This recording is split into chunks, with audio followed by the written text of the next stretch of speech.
भाई साहब सच में आंखें तरस गई, हमारी आंखें तरस गई कोई ऐसा गाना सुनने के लिए जो कि कान में सुनने के बाद जब उसकी आवाज पड़े ना, मतलब एक मंत्र मुग्ध हो जाने वाली जो आवाज होती है, वो एक ऐसा गाना हो जो कि सुनने के बाद आदमी झूम उठे। वो गाना फाइनली आ गया है और वो गाना है हमारे नीलकमल सिंह का। हंसती हूँ मैं लेकिन फंसती नहीं। एक गाना आया है कमरिया राउंड करेगा, और ये गाना आया है नीलकमल सिंह और प्रियंका सिंह ने मिलकर के इस गाने को गाया है। और हा हा जो आवाज दिया है इस गाने में, प्रियंका सिंह का जो आवाज है, मतलब इस गाने में चार चांद लगा रहा है। और ऊपर से जो नीलकमल भैया का जो आवाज है, वाह, उसका तो कोई जवाब ही नहीं। मेरे से प्यार जबरदस्ती नहीं। मतलब भोजपुरी में अगर हम देखते हैं ना, तो पावर स्टार पवन सिंह से कहीं भी ये इंसान पीछे नजर नहीं आता है। और जिस तरीके का आप देखेंगे साल भर के अंदर back to back to back to back इतने सारे सुपर हिट ब्लॉकबस्टर, मतलब इसके नीचे तो लगता है कि इस बंदा को देखना आता ही नहीं कि इसके नीचे भी कोई गाना उतर सके। कोई भी गाना आएगा तो hit super hit blockbuster, hit super hit blockbuster, मतलब इसी तरीके का ये बंदा गाना देता है। और ना तो कोई विवाद में, ना तो कोई कंट्रोवर्सी में, ना तो कहीं लड़ाई झगड़ा, ना तो कोई स्टेज शो, ना तो कोई इंटरव्यू, मतलब किसी तरीके से ऐसा भी नहीं कि बहुत लाइमलाइट में रहने का प्रयास करना, ऐसा भी नहीं कि किसी को पोक कर देना, किसी को खोद देना, किसी को किसी भी चीज पर सोशली या इंटरनली हो, इंटरनेशनली हो, या फिर किसी पॉलिटिकली हो, किसी भी मुद्दे पर ये बंदा कभी भी खुलकर चुप रहकर किसी भी तरीके से, मतलब अग्रहण प्रकरण अगर देख ले, किसी भी तरीके से आप देख लीजिए,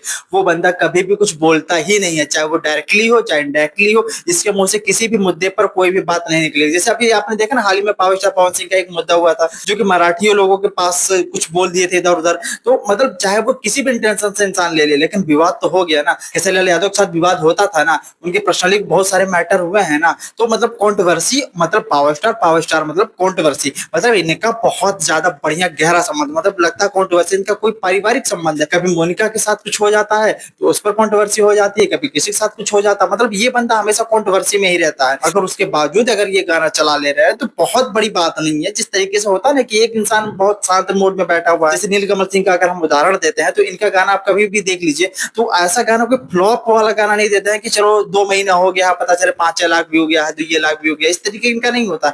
इनका कोई भी गाना आता है तो मतलब एक हुमच करके जो व्यू जो फाड़ के लाने वाला काम होता है, वो इनके गाने में होता है। ना ना ना, ये बंदा सिर्फ अपना फायदा चाहता है, इसे अपने काम करने से मतलब है।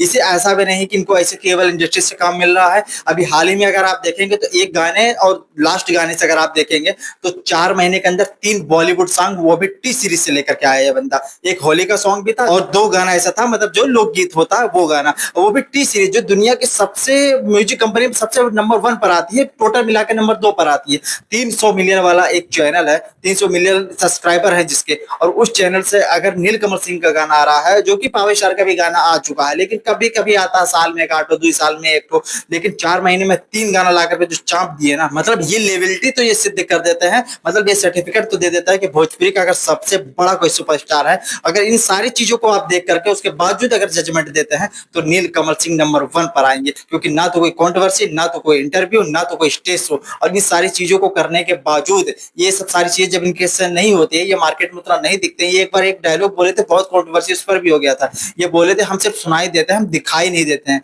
लेकिन ये गलत बोल दिए थे। ये दिखाई भी देते हैं, जब सुनाई देंगे तो दिखाई भी देंगे। इनका गाना भी चलेगा, 100-100 मिलियन, 200-200 मिलियन गाना जाएगा हर साल, इनका 200-300 मिलियन का गाना होता है। तो ये दिखाई भी देते हैं, सुनाई भी देते हैं। हाँ, अब ये स्टेज शो में या सामने से नहीं दिखाई देते हैं, वो अलग चीज है। ये इंटरव्यू वगैरह देना नहीं चाहते। एक बार कोई इंटरव्यू आरती न्यूज वाला था, तो वो भी इनका इंटरव्यू लेना चाह रहा था, तो शीशा नहीं खोले थे, उसके ऊपर कंट्रोवर्सी। भाई वो बंदा नहीं बोलना चाहता, नहीं चाहता पचड़े में पड़े, कुछ भी बोल देंगे तुम लोग उल्टा सीधा लेकर के जाकर 4 जगह वही पूछोगे, कहीं भी कुछ भी होगा ले जाके नीलकमल सिंह ऐसा कहे, आप उसके विषय में क्या कहते हैं। बाकी चीज का कोई लेने देने नहीं भोजपुरी वालों को कि भाई कौन सी बड़ी फिल्म आ रही है, कौन से बड़े गाने आ रहे हैं, कौन से बड़े प्रोजेक्ट आ रहे हैं, क्या करना आगे क्या नहीं करना, भोजपुरी के उत्थान के लिए क्या कर रहे हैं। मतलब आगे कोई ऐसा एम तो होगा, ऐसा कोई कोई मकसद तो होगा कि हाँ भोजपुरी को अब इस लेवल पर ले जाने का हम लोग प्रयास कर रहे हैं। बस पवन सिंह ये बोल दिए उसके विषय में क्या कहेंगे, खेसारी ये बोल दिए उसके विषय में क्या कहेंगे, तो नीलकमल ये बोल दिए, तो राकेश मिश्रा ये बोल दिए, तो मतलब कोई ना कोई कंट्रोवर्सी चीज ही पकड़ते हैं। ये न्यूज वाले भी जो जाते हैं ना, कंट्रोवर्शियल चीज ही पकड़ते हैं, और उस चीज को ये बंदा बहुत बेहतर तरीके से जानता है कि ये लोग किस तरीके से सारी चीजों को तोड़ मरोड़ करके, मतलब उस बात को मैनिपुलेट करने की कोशिश करते हैं, और उसमें सिर्फ इनका निजी फायदा है और सामने वाले का सिर्फ सिर्फ नुकसान है। तो उस चीज को ये लोग जानते हैं। बाकी लोग सोचते हैं चलो कंट्रोवर्सी होगा, कम नाम तो होगा। इस बंदे को नाम की जरूरत भी नहीं है। ये बंदा वैसे ही इस तरीके का गाना लेकर के आ रहा है, इतना झलकदार गाना, इतना मजेदार गाना, जो कि हर इंसान इंसान को झूमने पर मजबूर कर देना, और ऊपर से ना तो कोई गाने में अश्लीलता है, ना तो कोई फूहड़पना है, ना तो कोई ऐसी वैसे वर्ड है जो कि इस गाने से लोगों को लगे कि भाई ये गाना अच्छा नहीं। भोजपुरी का जो टैग दिया गया है ना अश्लीलता वाली, उस चीज को सेटिस्फेक्शन दे सके, सेटिस्फाई कर सके, ये सारी चीजें ऐसा देखने को नहीं मिलता है। नीलकमल सिंह इस तरीके का गाना बहुत कम गाते हैं, हमें तो लगता है गाते ही नहीं है, पहले कभी गाए होंगे भाई। अब शुरुआत में हर कोई गलत तरीके से सही तरीके का हर तरह का काम करता है, लेकिन जब उसके ऊपर जिम्मेदारी बन जाती है, जब वो बड़ा हो जाता है, तब जाकर उस जिम्मेदारियों को समझता है। अगर वो बड़ा होने के बाद उस जिम्मेदारी को समझ रहा है ना, तो वही समझदार है।